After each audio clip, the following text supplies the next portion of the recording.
laws of set.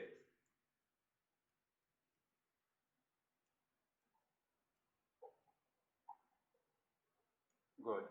We said when we have got root of a times root of a, because the figures under the root are the same, you multiply them by just raising them to the power 2.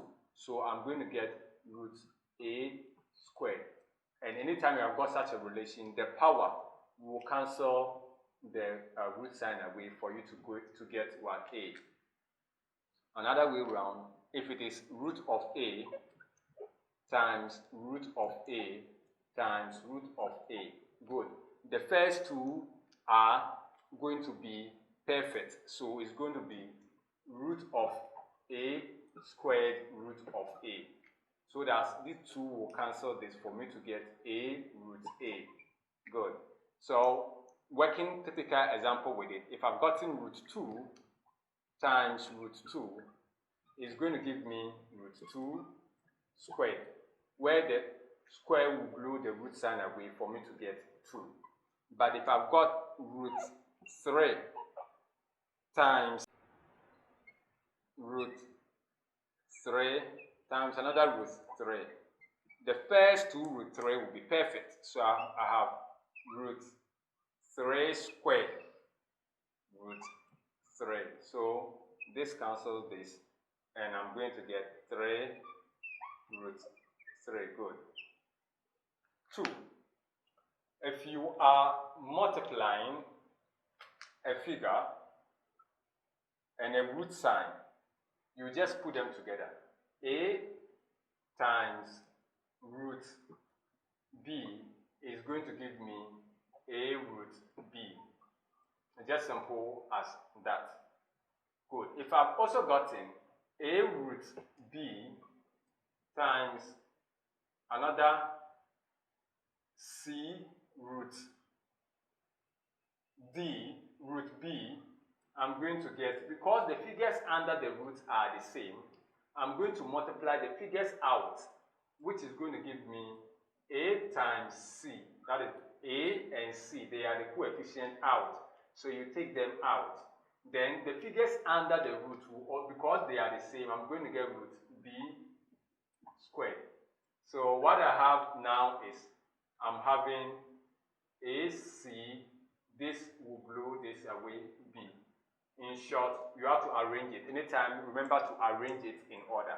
So I'll be having A, B, C. So that one will be the solution. Good.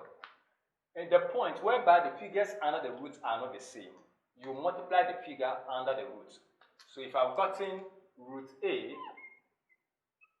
times root B,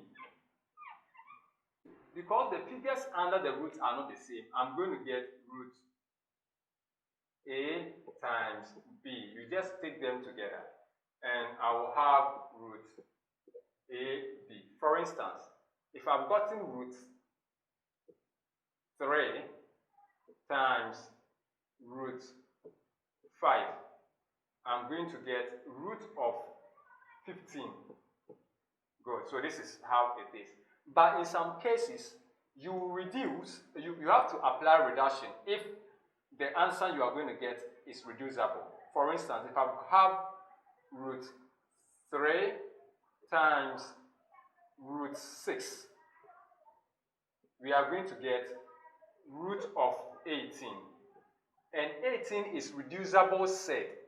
And because 18 is reducible set, we just have to split it. As we did earlier, split this 18.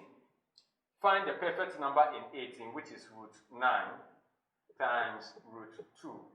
So I'll have 3 root 2. Good. So when you, if the figures under the roots are not the same, and you multiply, as we did the multiplication, like this one, 3 and 5 multiply from the expression here. So whereas 3 and 6 also multiplied for me to get 18. But because 18 can be reduced, I reduce it. If you get to the point whereby you cannot reduce, you leave it. Adding to it, there's one thing you're supposed to know. It's not every number that can be reduced. This 15 is very big. Someone will ask, why don't you split it to probably the 5 and 3 again? The factors of these numbers are prime numbers, and the prime numbers are all set, so there's no way we can reduce it. But there are some numbers that you will see you will get a reducible aspect from. For instance, if I have a number like 18 and 2, so I've got root of 18. This is already a reducible times root of 2. I'm going to get root of what? That is 2 times 8 is going to give me root what? 36. This is a perfect root. So I must reduce it to get what? 6. Root of 36 is 6. So in such case, we have to look at it in this very regard.